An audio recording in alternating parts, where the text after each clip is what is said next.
മുഹറം ഘോഷയാത്രയിലെ സംഘർഷത്തിന്റെ പേരിൽ 35 മുസ്ലിം യുവാക്കളെ ജയിലിൽ അടച്ചതിനു പിന്നാലെ 11 മുസ്ലിം വീടുകൾ ബുൾഡോസർ ഉപയോഗിച്ച് തകർത്തു. ഉത്തർപ്രദേശിലെ ബറേലിയിലാണ് മുസ്ലിം വീടുകൾ കൂട്ടത്തോടെ പൊളിച്ചു മാറ്റിയത്. മുഹറം ഘോഷയാത്ര തടസ്സപ്പെടുത്തിയതിനെ തുടർന്നുണ്ടായ സംഘർഷത്തിൽ ഒരാൾ മരണപ്പെട്ടതിനു പിന്നാലെയാണ് ബുൾഡോസർ രാജ് നടപ്പാക്കിയത്. ബറേലിയിലെ ഷാഹി പോലീസ് സ്റ്റേഷൻ പരിധിയിലെ ഗൗസ്ഗഞ്ചിലുണ്ടായ സംഘർഷത്തിന്റെ പേരിലാണ് UP സർക്കാർ വീടുകൾ തകർത്തത്.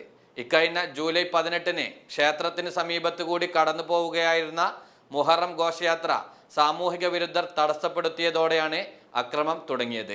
ഇതോടെ ഇരു വിഭാഗങ്ങൾ തമ്മിൽ ഏറ്റുമുട്ടുകയും കല്ലേറുണ്ടാവുകയും ചെയ്തു. കല്ലേറിൽ പരിക്കേറ്റ 23-കാരനായ തേജറാം എന്നയാൾ മരണപ്പെട്ടതിനു പിന്നാലെയാണ് ബറേലി ജില്ലാ ഭരണകൂടം പ്രതിപട്ടികയിലുള്ള 11 മുസ്ലിങ്ങളുടെ വീടുകൾ പൊളിച്ചു നീക്കിയത്. സംഭവത്തിൽ 35 മുസ്ലിങ്ങൾക്കെതിരെ കൊലപാതകം ഉൾപ്പെടെയുള്ള കേസുകൾ ചുമത്തി ജയിലിലടച്ചതിന് പിന്നാലെയാണ് വീടുകളും ഇടിച്ചു നിരത്തിയത്. ഭക്താവർ, ഹസൻ അലി, ഖാദർ അലി, ഹനീഫ്, ഹസീൻ, റിയാസത്ത് തുടങ്ങിയവരുടെ വീടുകൾ കയ്യേറ്റമാണെന്ന് ആരോപിച്ചായിരുന്നു നടപടി. മുഖ്യപ്രതിയെന്ന് പോലീസ് ആരോപിക്കുന്ന ഭക്താവറിന്റെ വീട് പൂർണ്ണമായും തകർത്തിട്ടുണ്ട്. ആക്രമണത്തിൽ ഇരുവിഭാഗത്തിലെയും നിരവധി പേർക്ക് പരിക്കേറ്റിരുന്നു. എന്നാൽ മുസ്ലിങ്ങളിൽപ്പെട്ട ചിലർക്കെതിരെ കലാപമുണ്ടാക്കിയതിനാണ് ആദ്യം കേസെടുത്തതെങ്കിലും പോലീസ് പിന്നീട് കൊലപാതക ശ്രമം കൂട്ടിച്ചേർക്കുകയായിരുന്നു.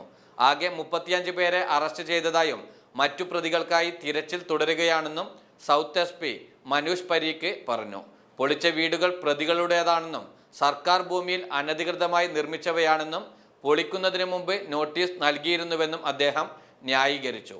റവന്യൂ വകുപ്പിന്റെ സർവേയിൽ 11 വീടുകളും നിർമ്മിച്ചത് അനധികൃതമാണെന്ന് സ്ഥിരീകരിച്ചതായും മുതിർന്ന ഉദ്യോഗസ്ഥരുടെ നിർദ്ദേശപ്രകാരമാണ് നടപടി സ്വീകരിച്ചതെന്നും മിർഗഞ്ച് SDM തൃപ്തി ഗുപ്തയും പറഞ്ഞു. അതേസമയം പോലീസ് ഏകപക്ഷീയമായാണ് പ്രവർത്തിച്ചതെന്ന് ജയിലിൽ കഴിയുന്ന മുസ്ലിം യുവാക്കളിൽ ഒരാളുടെ ഭാര്യ വ്യക്തമാക്കി. നാഷണൽ ഡെസ്ക്, തേജസ് ന്യൂസ്.